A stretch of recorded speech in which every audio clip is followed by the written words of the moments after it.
전원책의 출발 새 아침.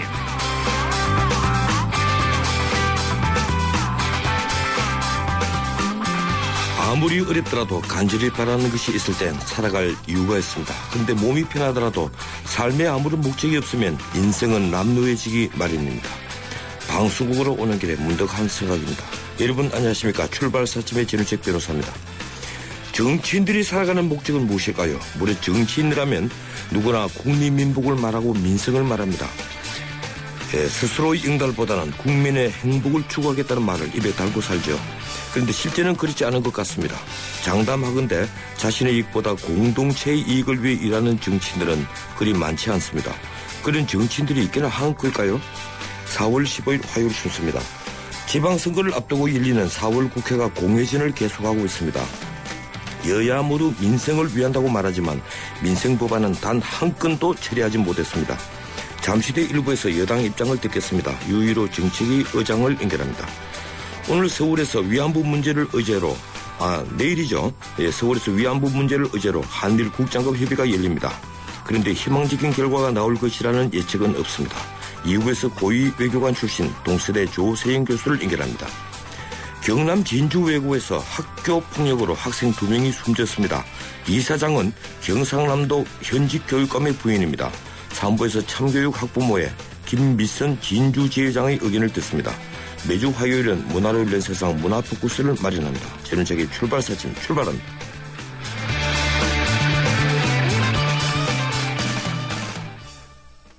안녕하세요. 송혜교예요. 전 요즘 맛있는 물 고를 땐 핑크만 보고 골라요. 우리 몸의 건강한 색은 모두 핑크잖아요. 건강한 물의 새로운 기준 핑크라벨 아이시스 8.0 건강한 미네랄 밸런스로 생기있게 핑크빛 생기에너지 아이시스 8.0 핑크만 기억하세요. 김영숙님. 우리나라에 가장 많은 이름이지만 영숙님, 퇴원 잘하셨죠? 삼성화재에겐 소중한 고객님. 당신의 걱정이 무엇이든 삼성화재 RC가 먼저 살피겠습니다. 당신 가까이 삼성화재.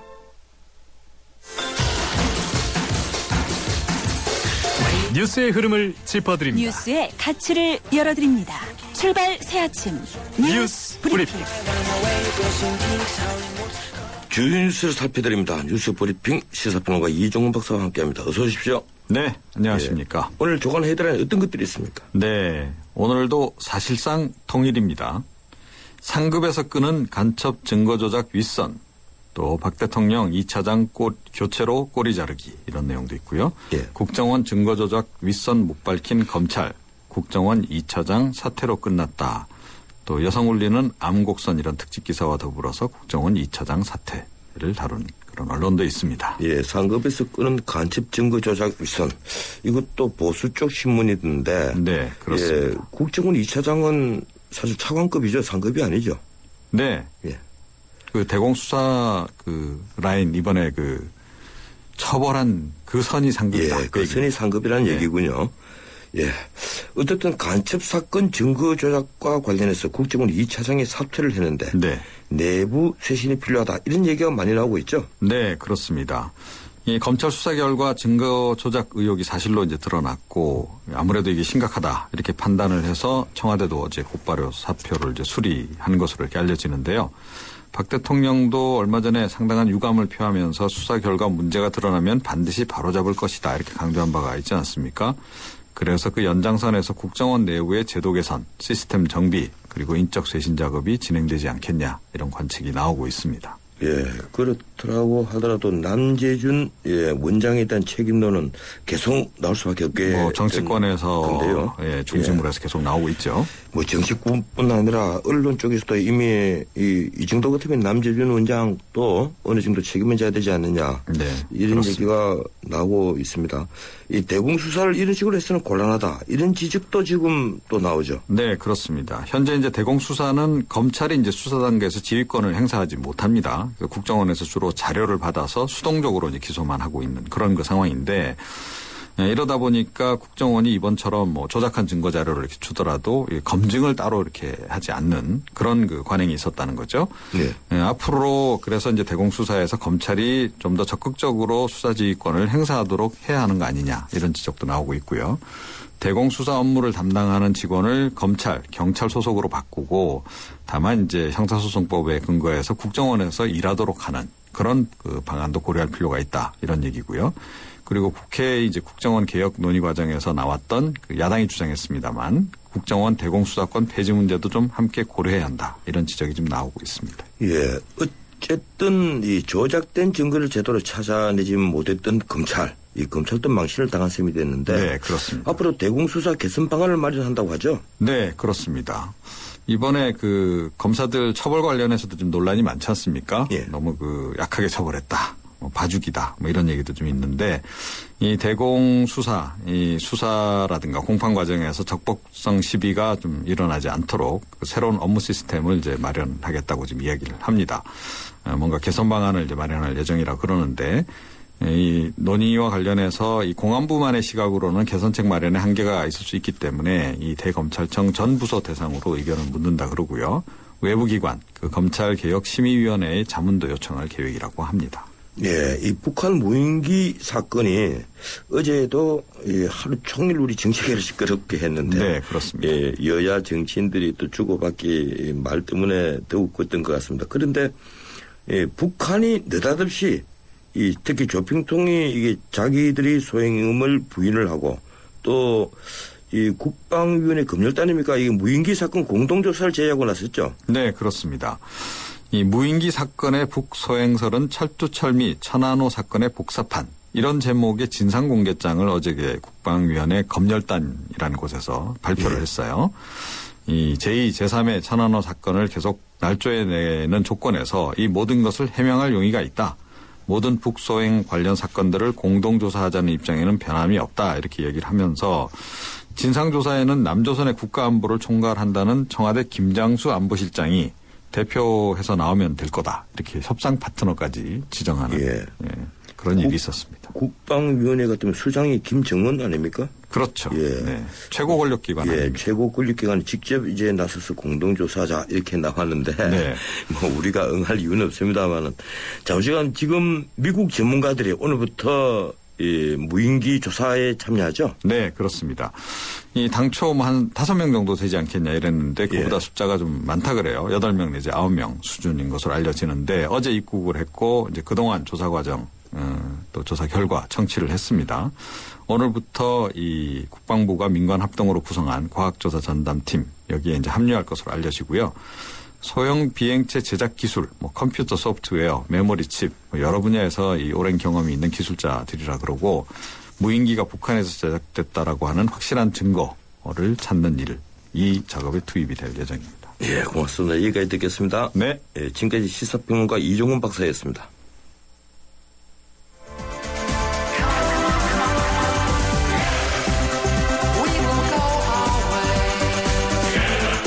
안녕하세요. 꼴꼴꼴이에요. 신문선입니다. 페어플레이가 돋보이는 정통 시사 프로그램. 여러분은 저와 함께 YTN 라디오 전원책의 출발 새 아침을 듣고 계십니다.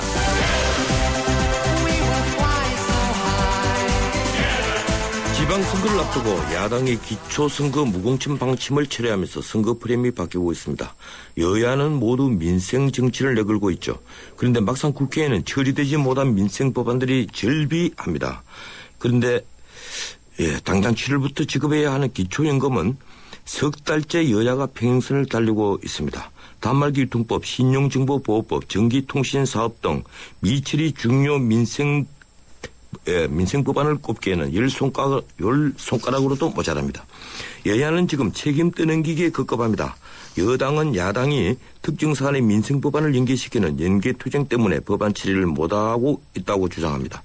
반면 야당은 여당이 무능해서 민생이 도외시됐다고 말하죠. 오늘은 유일로 새누리당 정책위 의장을 통해서 여당 입장을 들어보겠습니다. 전화 연결되어 있습니다. 유 의원님 안녕하세요. 네, 안녕하십니까. 예, 이 지방선거가 49일 남았습니다. 이 네. 본격적인 선거전이 곧 벌어질 텐데 여야 모두 민생 정치를 내세우고 있습니다. 이 프레임이 사실 겹치는데요. 여당의 정책 맡고 있는 입장에서 어떻게 차별하시겠습니까? 우리 이제 새누리당에서는 먼저 몇 가지 공약을 이제 발표한 바 있습니다. 어르신 섬김, 뭐 엄마 아이 건강 지킴, 그리고 청년기 살리기, 뭐 이제 지방자치에 관련된 공약을 그 정도를 냈고요. 예. 네, 앞으로 이제 지방자치 관련된 공약, 뭐 장애인 능수수자 관련 공약들 내고, 그다음에 이제 이거 집대성은 물론 정책 공약집을 내겠습니다. 근데 저희는 뭐 그 정책을 일부러 어떤 그야말로 프레임이나 하나의 뭐 캐치프레이즈나 이런 걸로 차별화시킨다는 것은 적어도 지방선거에서는 맞지 않는다는 생각을 좀 하고요. 그러나 예. 하여튼 그래서 이제 저희가 이렇게 그야말로 아까도 말씀하셨지만 민생을 위주로 하는 정책을 하면 국민들께서 내 친정서 알아주리라 이런 생각을 합니다. 그리고 무엇보다도 이제 좋은 후보들이 나오셔야 되니까 지금 상해시 공천으로 기초나 광역 모두 그 좋은 후보들이 국민들의 뜻이 반영이 돼서 선출되려고 봅니다. 그래서 그게 가장 큰 그 무기 전략이 아닐까 이렇게 생각을 합니다. 역시 정책보다는 인물이다 이런 말씀을 하시는군요. 예, 뭐 정책 중요하죠. 그러나 정책가 어떤 예를 들면 4년 전 같이 뭐 무상급식이다 이렇게 뭐 예. 이런 식으로 해가지고 국민들을 마음을 사는 그것은 우선 아니다라고 생각을 합니다. 예. 그런데 지금 민생 법안이 한 건도 제대로 처리되지 못하고 있어요. 예. 예, 여당은 국회 선진화법 악용하는 야당 때문이다 이러고 야당은 또 여당이 무능해서 그렇다 이렇게 얘기하는데 어떻든 이 지방선거에서 한쪽으로 이 역풍이 불 가능성이 있다 이제 예. 이런 생각이 드는데 예. 이 국정 책임지고 있는 여당으로서 뭐 이 민생 법안 처리하지 못한 책임은 져야 하지 않겠습니까? 어떻습니까?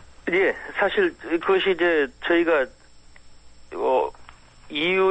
이른바 이유야 어찌됐든 결과가 민생법안 처리가 상당히 뭐 안 된 거 아주 안 된 건 아닙니다만 예. 거의 안 되고 정말 중요한 것들이 안 되어 있는 상황이기 때문에 그것에 대한 책임은 그것이 이렇게 계속된다면 그것에 대한 책임이 일단은 저희 여당이 어쨌든 져야 된다고 생각을 합니다. 국민들께서도 아마 그 점을 저희들을 가지고 질책을 하시는 것 같고 예를 들면 저희가 소위 이제 복지 3법 중에 가장 중요한 기초연금법을 때문에 지금 이제 대한노인회도 가보고 어르신들 이렇게 대화를 하면은 도대체 정치권이 뭐 하는 것이냐라는 말씀들이 제일 많거든요. 그것은 그 정치권은 당연히 여당이 이제 먼저 여야 이렇게 나오지 않겠습니까? 그런 책임은 지겠습니다. 그런데 여당이 무능해서 그렇다라고 얘기하는 것은 도저히 그건 이해가 안 되는 이야기고요. 뭐 100번 양보해서 그럼 여당이 지금까지 무능했다. 그 제대로 못했다. 그럼 지금이라도 법안 처리에 협조를 해줘야 될 텐데 예. 뭐 보시다시피 방송법 때문에 이른바 핵테러 방지법도 예. 통과를 안 시켜주고 있는 것은 분명히 야당이지 여당이 아닙니다. 그러니까 그 야당이 그런 저희를 비판할 자격은 없다고 봅니다. 물론 뭐 이제 모든 것을 다 국회 선진화법에다 책임을 돌리고 싶은 생각은 없습니다만은 그러나 지금까지 민생법안이 이렇게 통과가 안 되는 데는 야당의 책임이 매우 예. 크다고 저희는 생각하고요. 말씀하신 제발 협조해 주길 바랍니다. 야당이. 예. 말씀하신 기초연금법 예. 이건 정말 휘발성이 좀 높은 거거든요. 예. 특히 노인층 대다수가 연계된 법안인데 네. 문제는 지금 국민연금 가입기관과 연계를 하겠다 이것이 이제 여당이고 야당은 그 연계만 하지 않으면 다른 건 양보할 수 있다 예. 이런 얘기입니다. 예. 뭐 일부에서는 지금 새정치민주연합 일부에서도 그런 얘기가 나오는 것 같아요. 우선 시한을 정해서 한시적으로 그 국민연금 지급하는 예, 그런 합의를 좀 하자. 그리고 다시 또 논의할 수 있지 않겠느냐 이제 이런 얘기입니다. 네. 예, 어떻습니까 그 점은요? 글쎄요. 저는 하여튼 개인적으로는 예. 모든 것을 다 논의해 볼 수 있기는 합니다. 그러니까 이제 그렇긴 합니다만은 만약에 우선 이제 처음 말씀하신 대로 국민연금 가입기관과 연계하는 지금의 이제 우리 새누리당 정부 원안을 는 절대 안 된다. 그것만 안 된다 그러면 도대체 뭐가 되는 건지 모르겠습니다. 그게 가장 중요한 이번 기초연금의 개혁 법안인데 그게 안 된다 그러면 차라리 현재 그냥 기초노령연금을 그대로 유지하는 방안으로 가는 게 낫지. 뭐 이렇게 복잡하게 그야말로 복잡하게 고칠 필요가 없는 것 아니겠습니까? 그래서 야당이 그렇게 주장하시는 것은 그냥 저희들 안을 그대로 포기하고 와라 하는 것에 다름이 아니기 때문에 마치 우리는 이때 야당은 양보를 지금까지 해왔는데 여당은 하나도 변한 게 없다는 얘기는 그것은 그냥 우리 야당 안에 그대로 따라와라 하는 얘기나 다름이 없다는 말씀을 분명히 드리고요. 그렇기 때문에 이것은 그건 아니고 그런데 이제 그 다음에 그러다 보니까 야당에서도 그러면 한시로 하자 뭐 이런 얘기가 나오는 것 같습니다. 그 얘기는 여당안도 완전히 하면 안 되는 건 아니구나 하는 뜻 아니겠습니까? 일단 여당안대로 받아주고 그걸 3년이고 5년이고 한시로 하자는 아니라면 그거야 그렇게 할 건데 왜 그러면 애초부터 국민연금 가입기관과 연계된 안은 절대로 받아들일 수 없는데 그것만은 받아야 한다고 이렇게 여당이 고집부린다는 얘기는 할 수가 없을 것이고요. 그래서 야당이 만약에 그 정도 진일보한 입장을 보인다면 저로서는 왜 그 사이 저희가 두루누리 사업을 좀 확대한다든가 이런 몇 가지 보완책을 마련해 놓고 있기 때문에 그렇게 합의를 해주면 될 것이 아닌가.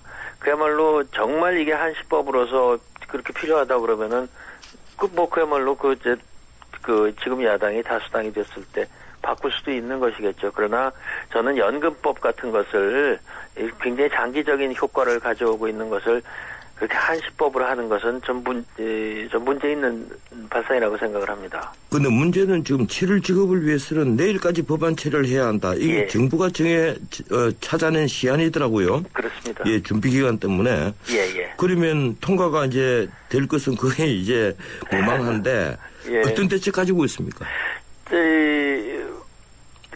조금 전에 말씀드린 대로 두루누리 사업이라는 것은 이제 실제로 정말 연금사 같이 예를 들면 대상은 될 수 있는데 그거를 지금 못 내시는 분들이 있거든요. 그거 지금 두루누리 사업을 제가 여쭤본 게 아니고요. 그걸 이제 확대한다든가 이런 안을 가지고는 야당도 그것에 대해서는 조금 전향적 자세를 보이는 것 같고요. 지금 좀 전에 말씀하신 대로 그러면 가입기한과의 연계 자체를 지금 새로 야당이 낸 안도 어떻게 보면 가입기한과 연계가 조금은 더 있습니다. 국민연금 수령액을 기준으로 차등 지급을 하자. 이것이 이제 야당이 마지막 낸 안이거든요.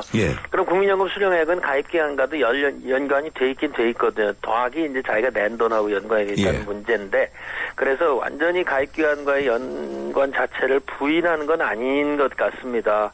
그래서 저희가 지금 마지막 노력을 하고 있는데 원내 지도부가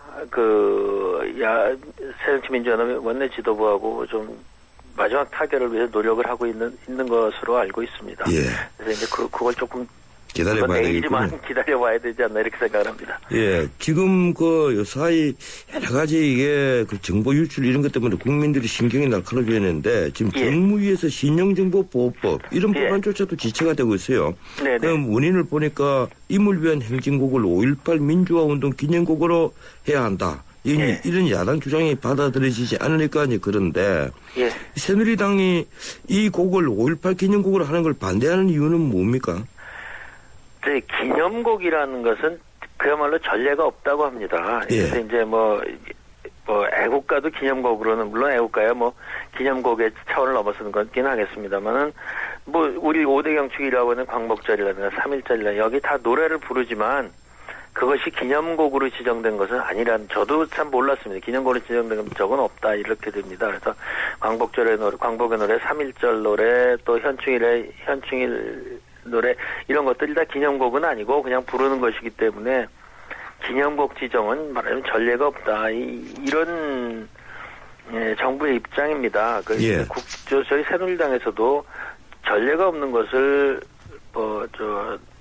5.18 광주 항쟁 기념일에 전례를 만들면서까지 해야 될 필요는 있는가 이런 생각을 하는 것이죠. 이 지방선거 대진표가 속속 확정되고 있는데 이 서울, 인천은 박빙으로 보고 여론조사를 해보면 경기는 좀 새누리당이 우세하다 이렇게 나오는 것 같아요. 예. 근데 서울의 경우에는 후보 경선이 너무 치열해졌습니다. 정몽준 후보 현대중공업 주식 백지 신탁 문제가 계속 거론이 되는데 당에서는 이 문제 어떻게 보고 있습니까? 네, 뭐 말씀하신 대로 이제 경기는 조금 앞서간다는 보도가 나오는 것 같고 서울, 인천은 아주 뭐 한치 앞을 내다볼 수 없는 이제 그야말로 박빙의 그 본선 전쟁이 되는 것 같고요. 이제 그래서 이제 우리 당내 경선이 그 전에 이제 우선 당내 후보를 정해야 되는데 예. 서울의 경우는 말씀하신 대로 아주 치열하게 경선이 진행이 되고 있습니다. 어떻게 보면 이제 네거티브 같은 그 양상이 일부 나타나지 않는 것은 아니고요. 네. 근데 이제 말씀하신 대로 현대중공업 주식 백지 신탁은 글쎄요. 이게 좀 보니까 법률 해석의 문제이긴 합니다만은 어쨌든 그것은 법률이 정하는 대로 만약에 이것을 반드시 백지 신탁을 해야 된다고 하면은 당연히 후보로 정해졌을 때 당연히 하시려고 보고요. 예. 뭐 그렇지 않고 정 후보 측 주장이 옳으시다면 그건 뭐 큰 문제 없습니다. 그것은 사실은 당이 개입할 사안이 법률의 아니다. 당연한 해석의 문제이기 때문에 법률에 따르는 것으로 정리가 될 것이라고 저희는 봅니다. 예. 이 북한 무인기가 지금 다시 또 화두가 되고 있는데 예. 아마 이번 지방선거에도 쟁점이 될 것 같습니다. 이 새누리 정치연합 아니죠. 새정치민주연합. 새정치민주연합. 예. 정말 죄송합니다. 요새 워낙 정당 아닙니다. 이름이 많이 생겼어요. 이 새정치민주연합 정책 내 의원이 이 무인기가 북한 소행이 아닐 수도 있다. 이런 발언을 해서 어제 하루 종일 시끄러웠는데 이 솔직히 청와대를 찍고 있는데도 몰랐다는 것은 우리 안보에 좀 문제가 있는 것 아닙니까? 어떻습니까? 저도 그렇게 생각을 합니다. 이 문제는 어쨌든 놀라운 사건이고요. 사실 글쎄 북한이 지금 여러 가지 정말 우리가 상상할 수 없는 수단으로 이제 과거에 남침을 위해서 땅굴을 팠다든가 천안함 폭침이 얘기해 주듯이 바다 밑에서 한다든가 온갖 그야말로 수단을 다 동원하고 있는데 이제 드디어 무인기 같이 어떻게 보면 최첨단 기술을 이용한 것을 하고 있는 정찰도 하고 그것이 이제 현실적 위협이 될 수 있다고 하는데 하여튼 청와대 상공도 찍었다는데 그것을 못했다는 것은 적어도 우리 안보 당국에서 책임을 면할 수 없다. 저희도 분명히 그렇게 생각을 하고요. 참 정청래 말씀하셨지만. 제가 뭐라고 논평을 할지 모르겠습니다. 정청래 의원 발언이 어떠세요? 글쎄요, 누구든지 과연 북한이 했을까 합리적 의심을 가질 수는 있다고 생각을 합니다. 그런데 일단 그 책임 있는 아무리 우리가 지금 조금 전에 그야말로 무능을 탓하는 안보 당국이라 해도 국방 당국이 공식적으로 결론을 북한의 소행의 가능성이 크다. 매우 크다 하면서 그 증거로 된 것이 있습니다. 근데 그것을 믿지 않으면 뭘 믿겠다고 하는 건지 모르겠고요. 알겠습니다. 시간이 다 돼갔고요. 그것이 아니라는 증거라고 되는 것이 너무나 박약하지 않습니까? 그걸 참. 이 끝으로 이 간첩 사건 서울시 공무원 간첩 사건 증거 조작과 관련해서 국정원 2차장이 사퇴를 했는데 그걸 어떻게 생각하십니까? 그러니까 아마 지금 현재 하여튼 사법 처리에 있어서는 거기는 아니다라는 이제 결론이 났으니까 저희는 그걸 이제 받아들이고요. 검찰의 수사가 그래도 열심히 하고 공정했다라고 생각을 합니다. 그런데 이제 본인으로서는 이른바 이제 지휘 감독 책임을 느낀 것 같아요. 그래서 적어도 그런 책임지는 자세를 가진 것은 가져야 된다고 저희도 생각을 합니다. 그리고 고맙습니다. 어쨌든 이 사건은 철저히 수사해야 된다 이렇게 생각합니다. 고맙습니다. 네. 아까 새누리 민주연합이라고 한 것 제 본의가 아닙니다. 실수한 겁니다. 여기까지 듣겠습니다. 지금까지 새누리당 유일호 정치계 의장이었습니다. 같은 차라도 타는 사람이 다르면 자동차 보험도 달라야 하는 거 아닌가? 악사가 시작합니다. 운전자 라이프에 최적화된 악사 맞춤 자동차 보험. 꼭 필요한 보장을 합리적인 가격으로. 악사 홈페이지에서 5분 안에 확인하세요. 악사 다이렉트. 가입 시 유의사항을 꼭 확인하세요. 모여라 브라질에서 여행하자. 그래 그거 좋겠다. 러시아에서 사업하자. 그래 그거 좋겠다. 외환 은행이라 좋겠다. 호주에서 꿈꿔보자. 외환은행이 함께해서 해외가 쉬워집니다. 외환은행. 예, 1부 순서 여기서 마치고 잠시 뒤 2부 이어갑니다. 서양 고전음악을 완성시킨 천재 작곡가 악성 베토벤. 그의 음악적 잠재력을 일깨워준 사람은 스승인 크리스티안 네페 선생님이었습니다. 네페 선생님은 지루한 이론과 반복적인 연습을 강요하지 않았습니다.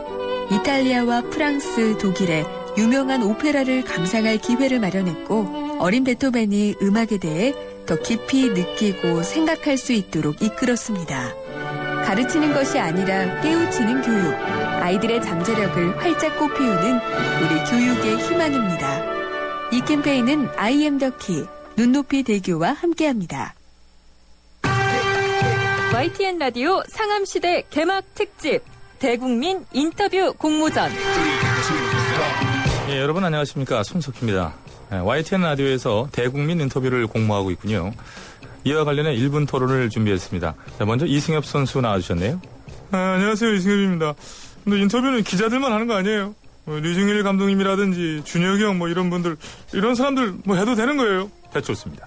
여기 내용을 보니까요. 1위에서 5위까지는 총 상금 500만 원과 선물도 있어요. 그럼 저도 응모해도 됩니까? 나는 저 배칠수 씨를 좀 만나야 돼요. 예, 알겠습니다. 이쯤에서 정리를 좀 해야 되겠는데요. 그러니까 내용을 보면 누구나 인터뷰를 할 수 있고 그것이 선정되면 상금까지도 받을 수 있다. 이렇게 정리하면 되는 거죠. 청취자 여러분들의 많은 참여 기다리고요. 1분 토론은 여기까지 하겠습니다. 안녕히 계십시오. 문의사항은 홈페이지 팝업을 참조하시기 바랍니다. 1, 2, 3, 4. Show me what you got.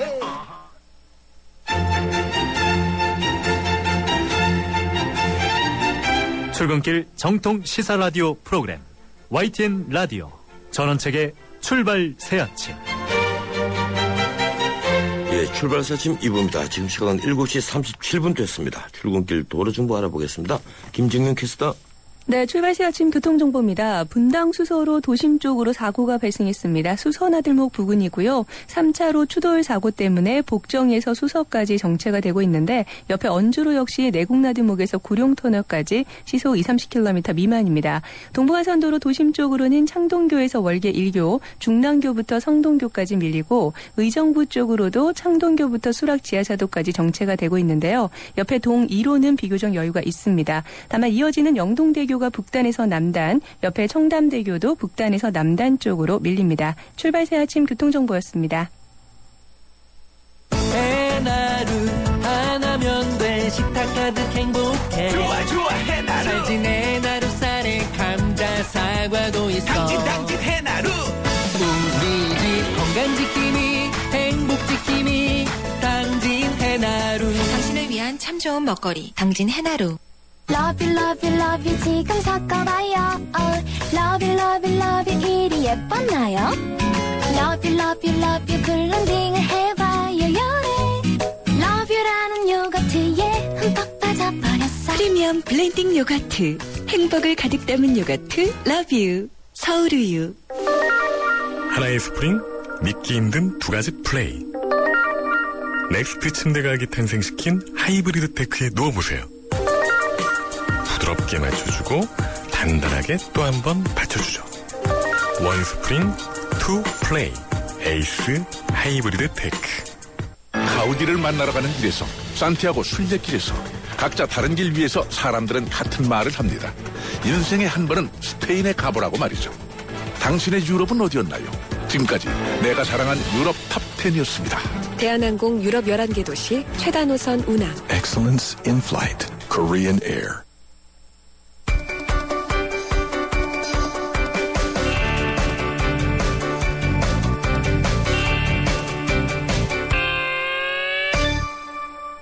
예, 국제뉴스 듣겠습니다. 중앙일보 국제부 강혜란 기자입니다. 안녕하세요, 강 기자님.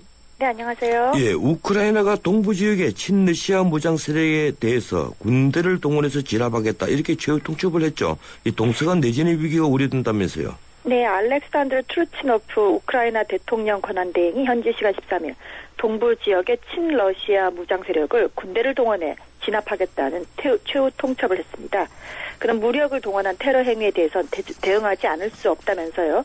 현지 시간 14일 오전까지 무기를 반납하고 점거 중인 관공서에서 철수하라고 경고했습니다. 하지만 이 시간이 지나도록 시위대가 철수하지 않음에 따라 무장 진압과 유혈 충돌 위기가 고조되고 있습니다.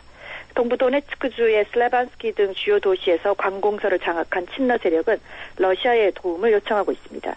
하지만 14일 열린 유엔 긴급안전보장이사회에서 미국 등 서방은 러시아의 개입을 비난하고 나서서 국제사회 긴장도 한층 고조되는 분위기입니다. 예, 말레이시아 항공기 실종 사건 영영 미궁이 되는 건 아닌지 모르겠습니다. 이 블랙박스 방출 신호마저 이제 끝나면서 수색팀이 무인 잠수정을 내려보내 바닥을 헤집고 있죠. 네, 말레이시아 항공 MH370편 수색을 총괄하는 호주 합동수석 조정센터가 현지 시간 14일 서호주 퍼스에서 기자회견을 열고 이날 중으로 무인 잠수정을 가동하겠다고 밝혔습니다. 수색팀은 지난 엿새 동안 블랙박스 방출 신호가 탐지되지 않았고 이에 따라 신호 탐색을 중단하고요. 수중 음파 탐지용 무인 잠수정을 투입한다고 밝혔습니다. 여객기 실종 38일을 지나면서 블랙박스 박대리가 수명을 다한 것으로 보이기 때문입니다. 무인 잠수정 블루핀 21이 투입되는데요. 이것은 최대 4,500m까지 잠수해서 바다 밑바닥을 스캔하듯이 훑을 수는 있지만요. 블랙박스 방출 신호도 없는 상태에서 남인도양의 광범위한 해저를 뒤지는데 수년이 걸릴지 모른다는 비관론이 나오고 있습니다. 예, 오늘은 이 두 가지만 듣겠습니다. 고맙습니다. 감사합니다. 예, 지금까지 중앙일보 국제부 강현한 기자였습니다. 뉴스를 창조하는 시사 프로그램, 뉴스를 풀어내는 시사 프로그램, 전원책의 출발 새 아침. 내일 서울에서 일본군 위안부 문제를 논의하기 위한 한일 국장급 회의가 열립니다. 지난달 있었던 네덜란드 회의가 한미일 3국 정상회담에 앞서 발표됐던 국장급 회의가 그동안 어제로 논란을 벌이다 위안부 문제에 국한에서 열게 된 겁니다. 한일이 이 문제만 공식 논의하는 것은 처음입니다. 협의는 우리 측 이상덕 국장과 일본 측 이하라 주니치 국장 간에 열리는데요. 이번 협의에 많은 이들이 기대를 표시하지만 이 협의가 잘 될 것으로 믿는 사람은 별반 없는 것 같습니다. 예, 거기에는 이 회담이 열리게 된 동기가 버락 오바마 미국 대통령의 방일에 앞서 한일 양국의 대화 분위기를 요구하는 압력이 거셌기 때문입니다. 전문가 의견 듣겠습니다. 외교통상부 동부가 국장을 지낸 동서대학교 국제학부 조세영 교수님 전화 연결되었습니다. 안녕하세요, 조 교수님. 네, 안녕하십니까. 예, 지내셨던 그 외교통상부 동부아시아 국장 이번에 바로 협의의 그 주인공입니다. 어떻습니까? 네. 이제 그 자리를 거치신 고위 외교 전문가로서 이번 협의가 꽉 막힌 한일 간의 대화 통로를 다시 여는 계기가 될까요? 네, 본격적인 개선까지 이르기는 좀 어려울 것 같고요. 예. 그렇지만 이제 한일 관계가 전면적으로 경색되어 있는 게 우리한테도 그렇게 바람직한 건 아니니까요. 최소한 그 외교 채널이 좀 작동한다 이런 걸 보여주기 위해서 작은 실마리라도 마련하게 될 수 있다는 의미가 있지 않을까 그렇게 생각을 합니다. 예, 작은 실마리라고 표현을 하시는군요. 네. 사실 위안부 문제가 이 한일 간의 현안이 된 것이 이명박 정부 마지막 시기 때부터인데요.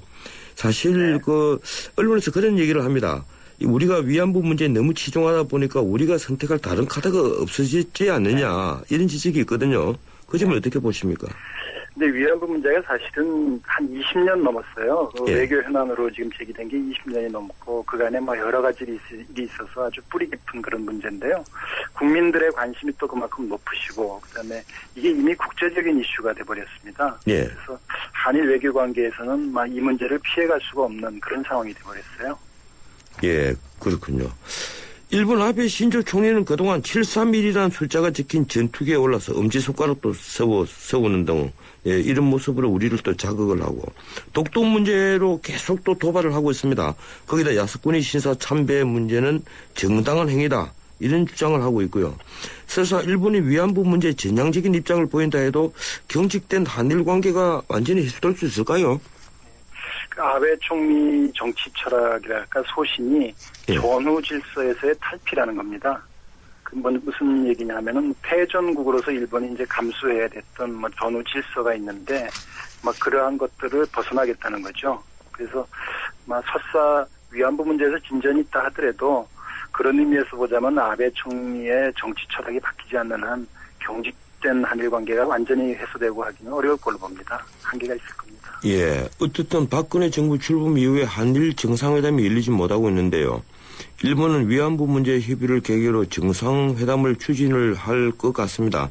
이 양국의 화해를 요구하는 미국의 압력도 만만치 않고요. 우리가 어떤 태도를 취해야 한다고 보십니까? 네, 한일 간의 역사 문제나 독도 문제 이건 우리가 원칙을 가지고 단호하게 나가야 될 일인데 한일 간의 문제가 그것만이 아니죠. 안보 문제도 있고 북한 핵 문제 또 통일 문제 거기다가 경제 문제 중국을 대도하는 지역 정세 문제 여러 가지가 있습니다. 그래서 한국 입장에서도 한편으로는 단호하게 대응을 하지만 또 한편으로는 실용적인 자세로 협력할 부분도 있는 거거든요. 예. 그래서 지난번에 헤이그에서 한미일 정상회담을 했습니다만 그런 것도 양국 관계가 껄끄럽긴 해도 여러 가지 북한 핵 문제, 안보 문제, 우리가 논의할 문제가 있기 때문에 그런 것을 외면을 하고 우리가 강공일변도로만 나가면 미국을 비롯해서 국제적으로도 지지를 받기가 쉽지가 않을 겁니다. 따라서 우리가 좀 냉정하게 그렇게 실용적인 자세도 가지고 운영을 하는 게 좋다고 봅니다.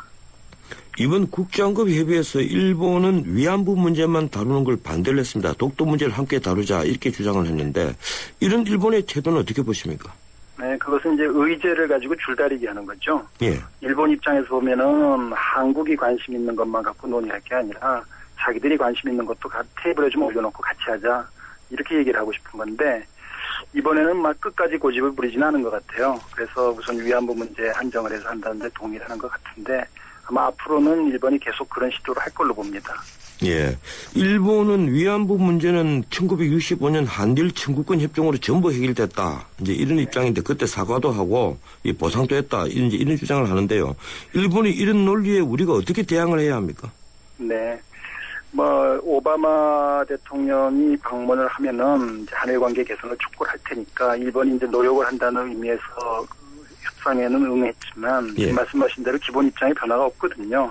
우리도 마찬가지로 청구권 협정으로 해결되지 않았다는 게 공식 입장이고 이 원칙은 우리가 지켜야 됩니다. 되게 또 한 가지 측면이 있는 게 1993년부터 위안부 문제에 대해서 우리 정부가 일본에 대해서 금전적 보상은 요구하지 않겠다 이런 선언을 한 적이 있어요. 예. 그런 입장이 또 있고. 근데 2011년에 아시는 대로 헌법재판소가 또 일본과 그 청구권 협정 문제를 한번 따져봐라 이런 판결을 냈단 말이죠. 예. 이런 여러 가지 복잡하게 얽혀 있는데 우리가 굉장히 이 부분을 치밀하게 모순이 없도록 입장을 구성을 해서 그렇게 대응을 해야 됩니다. 예. 아주 어려운 문제가 있죠. 네. 일본은 위안부 문제에 있어서 강제동원 증거는 없다. 이제 이렇게 강변을 합니다. 그리고 고노다마를 개성하겠다 이렇게 얘기를 하면서도 이제 고노다마라는 게 우리 청취자를 위해서 얘기를 하자면 일본 과거의 그 정부가 위안부 문제 직간접적으로 작용을 했다. 이제 거기에 대한 사과인데 지금 현 일본 정부는 그 내용을 또 검증하겠다고도 합니다. 심지어 위안부 문제는 어느 나라에나 있다는 이런 망언도 하거든요. 예, 결국 보면 일본 정부는 이 문제를 특별히 해결할 어떤 의지도 없다. 이런 것 같아요. 이 고노다마를 지금은 인정한다고 하지만 언제든 또 태도를 바꾸지 않겠습니까? 어떻게 보십니까? 아베 정권의 본심은 고노다마를 바꾸고 싶은 겁니다. 부정하고 싶은 거죠. 예. 근데 이제 표면적으로 여러 가지 이유 때문에 계승을 하겠다는 입장을 밝히는 건데 아마 내년이 일본이 패전한 지 70년이 되는 해예요. 예. 그래서 고노다마 수정을 한다는 소리는 이제 안 하겠지만 아마 패전 70년의 즈음에서 아베다마라는 걸 발표할 가능성도 있을 걸로 보입니다. 그럼 아베다마라는 새로운 이름으로 발표를 하면 거기에 아베 총리가 자기 정치 철학을 다 녹여넣겠죠. 그렇게 되면 고노다마는 수정을 하지 않더라도 아베다마라는 이름으로 자기가 본심에 갖고 있는 그런 것들을 다 반영시키지 않을까 하는 그런 걱정을 하는 그런 의견들도 많이 있습니다. 예. 이번에 한일 양국의 국장급 협의는 미국의 압력이 주요했다 이런 관측이 많은데 결국 버락 오바마가 일본에 갔다 가고 그리고 또 우리나라 또 방한이 끝나면 다시 한일 관계가 냉각될까요? 어떻게 보십니까?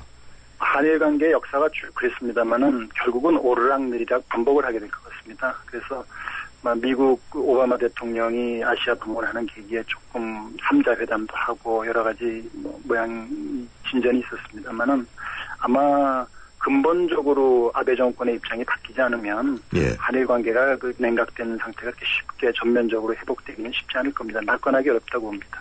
결국 아베 신조가 집권하는 이상은 그리고 아베 신조가 우경화 군구가 이 경향을 버리지 않는 한은 한일 관계 진전이 없을 것이라는 그런 비관적인 전망이군요. 네. 아베 정권이 그 기본적인 성향이 바뀌지 않으면 전면적인 개선이 쉽지 않을 거고요. 따라서 한국 우리 입장에서는 긴 호흡으로 좀 대처할 수밖에 없는데요. 특효약은 없다고 봐야 될 겁니다. 특효약은 없고 대신 성인병 관리한다고 할까요? 인내심을 가지고 좀 냉정하게 관리하고 대응하는 수밖에 없을 것 같습니다. 한일 관계는 성인병 관리하는 것처럼 해야 된다. 아마 오늘 어렵게 될 것 같습니다. 결국 이번 국장급 협의가 진전이 없으면 차관급, 장관급 회담도 어렵고 정상회담도 그러면 기대할 수 없다. 이렇게 봐야 되겠군요. 네. 한일 정상회담 지금 개최를 못한 지가 1년이 넘었습니다. 양쪽 다 신정부 출범하고 못하고 있는데 분명히 정상적인 상황은 아니지만 아베 정권의 언행이 바뀌지 않는 한에는 우리도 쉽게 물러설 문제는 아니라고 봅니다. 근데 일각에서는 생각이 다르면 그래도 만나서 얘기를 해야지 이렇게 만나는 것조차 거부하는 건 문제가 있지 않냐 이런 의견들도 있는 걸로 알고 있습니다만 제가 보기에는 정상회담은 그렇게 간단하게 생각할 문제는 아니라고 봅니다. 그 실무선에서 정상회담이 개최됐을 때 어떤 불미스러운 충돌이나 그런 의견 충돌이 없게 미리미리 사전에 다 정리를 하고 좀 해소를 해두고 그렇게 해서 개최하는 게 정상회담이거든요. 지금 같은 상황에서 정상회담을 개최하는 건 제가 보기엔 좀 위험하다고 보고요. 좀 길게 원칙을 가지고 대응하는 수밖에 없을 것 같습니다. 정상회담은 당분간 좀 어렵지 않을까 싶습니다. 어제 이제 일부 언론에서 과거 일본 사사의 게니치로 사무차관이 제의했다는 사사의 안 이것으로 그 봉합할 수 있지 않겠느냐 이런 이제 의견이 나왔습니다. 이제 2012년에 사사회가 낸 안인데 그 내용은 주한 일본 대사가 우선 위안부 문제를 사과를 하고 일본은 인도적 조치를 위한 자금을 지원하고 그리고 일본 총리가 위안부 피해자에게 사과 편지를 쓴다. 이런 내용이거든요. 교수님께서는 이 사사회안 어떻게 보십니까? 저희가 일할 때 있었던 일이니까 잘 알고 있습니다만 그 사사회안 3가지 포인트 말씀하신 대로 그 내용인데요. 그게 일본 신문에도 다 나오고 해서 이제는 비밀도 아닙니다. 다 알려진 내용인데 그 자체가 그 3가지 포인트가 사실은 그렇게 나쁜 건 아니에요. 의미가 있다고 볼 수 있는데 문제가 뭐냐면 이거하고 유사한 본질적으로 차이가 없는 내용이 이미 1997년에 일본에서 아시아 여성 기금이라는 걸 만들었습니다. 그 아시아 여성 기금이 진행했던 사업의 내용이 사실상 말씀하신 사사에 제한 3가지 포인트하고 본질적으로 차이가 없어요. 그렇군요. 그래서 우리 피해자나 관련 단체들은 이 사사의 안에 대해서 그거를 바뀔 것 같으면 이미 10수년 전에 1997년에 아시아 여성 기금 사업을 수용을 하고 끝냈지 지금까지 이렇게 버텼겠느냐. 따라서 본질적인 차이가 없는 사사의 안은 의미가 없다. 그러니까 우리 국내적으로 수용되기가 힘든 건죠. 내용이 나쁘다기보다는 우리 국내적으로 그런 복잡한 경위가 이미 있었기 때문에 피해자들과 관계자들이 흔쾌히 수용할 수 있는 그런 내용이 못 되는 겁니다. 거기에 좀 안타까운 면이 있죠. 그래서 우리 정부도 반대 입장을 밝혔고요. 이 사사회안을 사사회안 당시에 국장을 하셨으니까 그 내용을 너무 잘 알고 계시는군요. 고맙습니다. 여기까지 듣겠습니다. 네. 지금까지 동서대학교 국자부 조세영 교수였습니다. 우린 온라인으로 펀드를 사지 다양한 펀드를 만나지 어디서? 에이블 펀드 마켓 전문가의 컨설팅을 받지 펀드 수수료 50% 할인되지 온라인 펀드 생활의 시작 12월 31일까지 홈페이지 참조. 에이블 현대증권 원금 손실에 유의하세요. 두통 탈출 펜잘 쇼. 요즘 애들 숙제 봐주느라 머리가 너무 아파요. 애들 숙제는 펜으로 절 두통은 펜잘로 절 잘하면 풀리는군요. 두통의 절 빠르게 절 펜잘기가 딱인 거죠. 생리통엔 펜잘 레이디. 여행 수수료가 생각보다 크더라고요. 4명 수수료면 얼마가 더 이익인데요? 고객을 위한 합리적인 생각이었기에 6개월 내 이용 고객 중 76%가 다시 찾고 싶은 여행사로 참 좋은 여행을 뽑아주셨습니다. 불필요한 중간 내리점 수수료가 없는 참 좋은 여행. 대한민국 직판 여행사 참 좋은 여행. 전 세계를 열광시킨 그가 돌아온다. 더 강력해진 적들의 등장. Nothing is what I thought it was. This is bigger than you, Peter. 진짜 전쟁은 지금부터다. Let's go catch a spider. 어메이징 스파이더맨 2. 4월 23일 IMAX 3D 대개봉. 12세 이상 관람가. 올해 고객님은 전국 지하철 모든 노선에서 광대역 LTE가 다 됩니다. 올해가 아니면 안 될 수도 있습니다. 국내 최다 10만 광대역 LTE 기지국으로 지하철 모든 노선에서 다 되는 광대역 LTE 올레. KT와 S사 전국 서비스 중. 예, 제가 실수를 했더니만 문자들이 막 올라오는군요. 9700님, 전 변호사님 새누리 민주연합 당명 좋습니다. 4012님, 당명처럼 여야가 하나 되는 날 올까요? 예, 그렇습니다. 이 여야가 하나 되면 또 독재 정치가 되겠죠. 여기까지 2부 순서였습니다. 8시 뉴스 들으시고 8시 10분에 3부 이어갑니다.